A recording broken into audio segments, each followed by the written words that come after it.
มาถึงน้ำเปลี่ยนแล้วนะครับ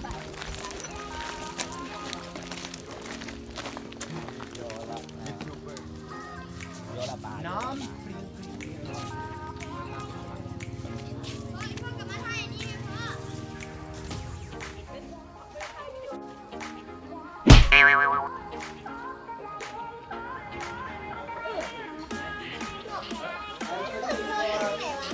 ำกำลังจะมาซื้อตั๋ว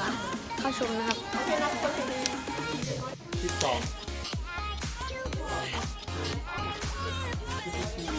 ยัง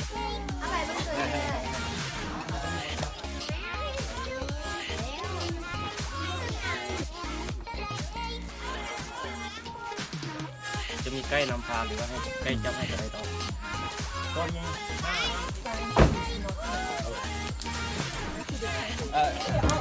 we can actually swim that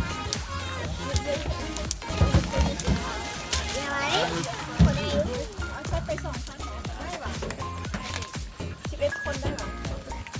ไม่เหนื่อยแล้วนะ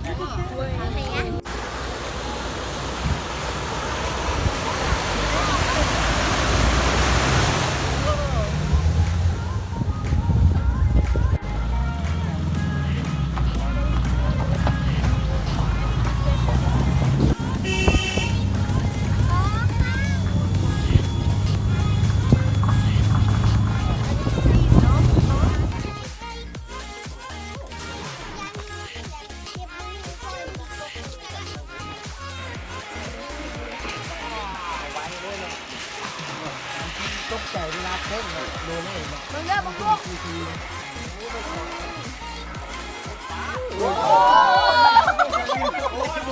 ครับก็จะมาทางสะพานสูงครับ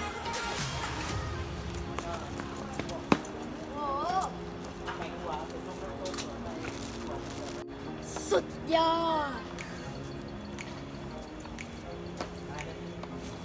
จริงๆแล้วครับ If you fall down you die ขออู อ้าววิดีโอโอ้เห็นเขาบอกว่ามี20 กว่าขวาเลยนะ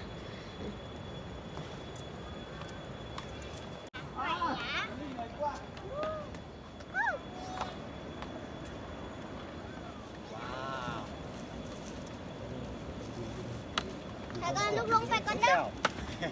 บ๊ายบายไม่ใช่ยูทูบเบอร์นะ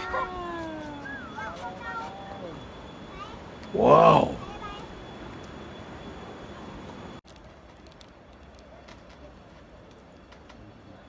เลยพิเกตของเราเลย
ตอนนี้เราก็ถึงน้ำสูงนะครับ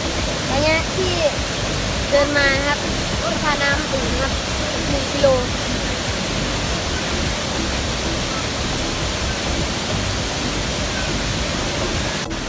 น้ำตกสวยวิวดี